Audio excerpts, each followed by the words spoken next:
Hi guys, thanks for tuning in.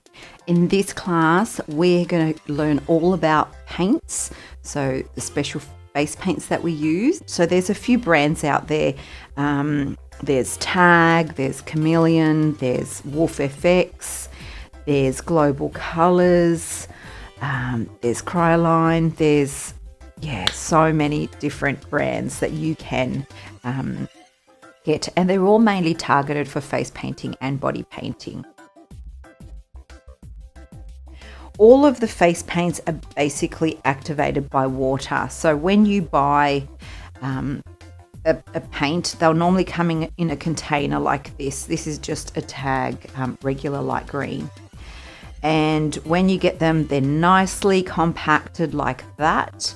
And they're actually quite dry or sticky. Okay, so we don't use them when they're dry. We activate them with water. So I'm going to go ahead and grab my number 2 brush, which is a smaller, finer brush. And I'm going to dip my brush into my brush bath here. So in the 3 compartments, I keep a compartment for activating paint. These 2 will be for dipping my water in before I activate the paints. And then there's a compartment here where I clean my brushes. So that's a dirty water compartment, and it has the ridges right at the bottom of the brush bath, which I showed you in the introduction section of this course. They're fantastic, these ones, because I believe they efficiently clean your brush. So I will dip my brush into the clean water compartment, and now my paint is quite dry. I'm going to activate it by using my brush, my wet brush. So the water that I've picked up is going to activate the paint. So now it's going to start giving me a creamy consistency. Now, because this brush is quite small, hasn't picked up much water, so I'll dip it in my water again just to get more of a creamy consistency. Now, as you can see, I'm working the paint through like this. I'm stroking downward, stroking downward, stroking downward. Sometimes I like to move it around a bit just to make sure that the paint gets right in between all of those bristles.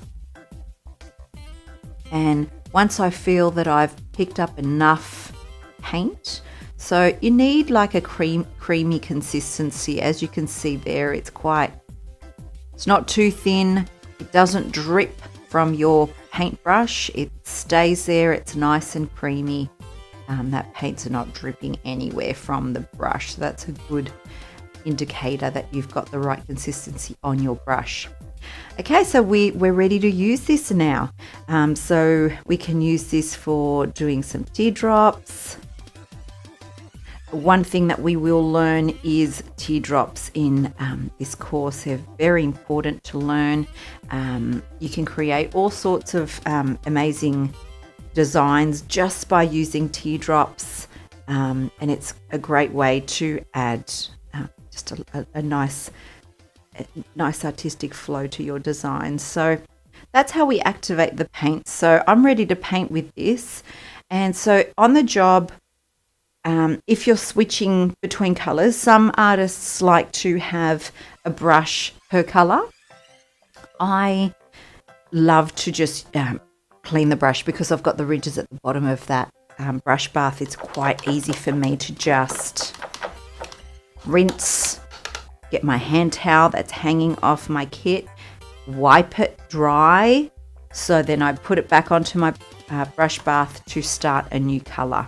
Okay, so these cases that I showed you, the brush cases that you buy, they generally store your brushes, okay?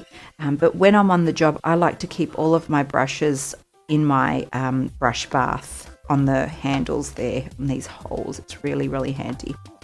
Okay, so I've activated that color. That's fantastic. That's how the paints generally work. So with a black, you'll be able to see more of a better consistency. So I'm dipping it into my darker colors compartment. So I usually use this just for white and this one for different colors. And that way we're not spreading too much darkness onto our whites, because you want your whites to be quite vibrant. I find that specific brands of white do the trick. I personally enjoy using Wolf White. I think that's a lot, it's just got a beautiful vibrancy to it, and it sometimes when you're painting over color, because your brush is wet, it may pick up some of the background color as well. So then you've got the white mixed in with other colors, which I will show you in a minute. Oh, looks like I've rubbed off some of that. So now that I've worked I'll dip it into the water, try and get a nice creamy consistency there by brushing down, picking up the colors and moving your brush around as well.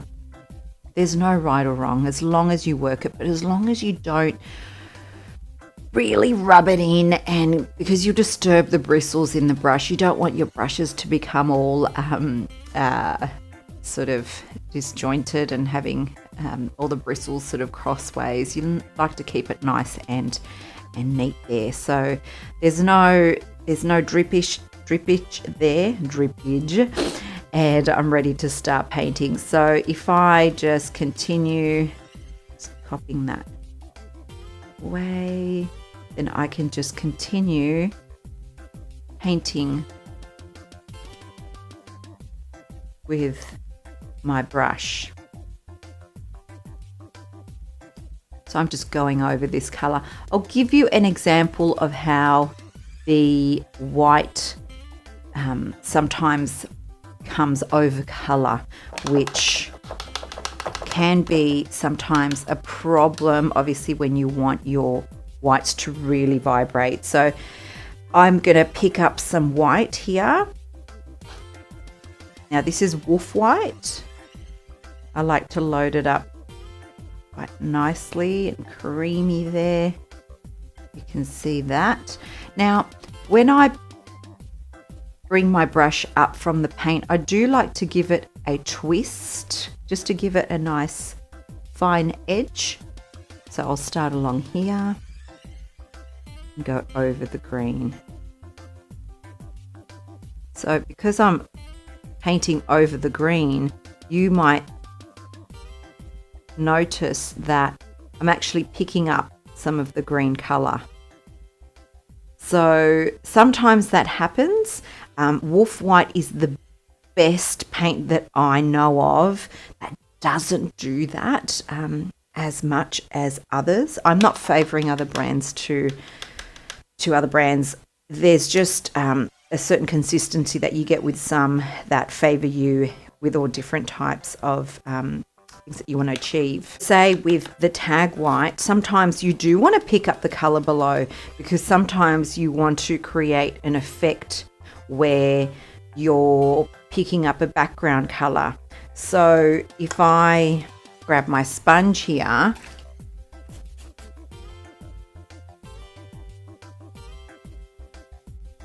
and if I pick up some pink along here, now if I want to carry some of that pink color into my teardrop, you'll see that it sort of does pick up the pink, so you can see the pink underneath. So it gives it a subtle pink sort of look. Not all the time, but when the pink underneath is a lot more wet, the white will pick up some of that pink, and then you'll have a bit of a lighter pink sort of that you're picking up by dipping your brush into and working your brush through the pink underneath.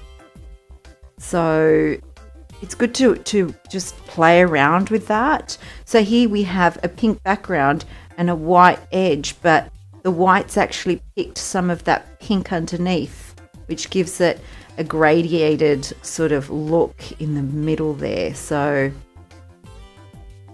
it's good to play around and see what works. Wolf White is, I think, brilliant for vibrant whites.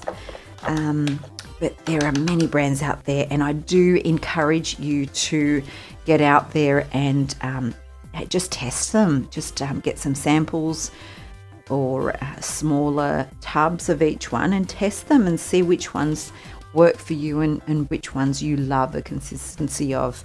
So it's mainly with the paints, we are activating them by dripping the brush into the water and working your way through the paint to give it a creamy consistency that's not going to drip from your brush.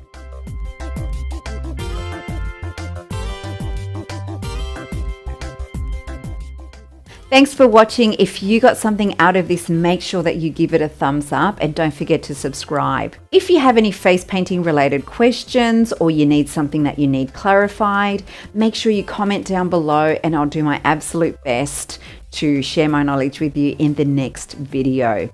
I'm on Instagram, Facebook and Twitter. Don't forget to follow me so we don't miss each other for the next one. Until next time, happy painting.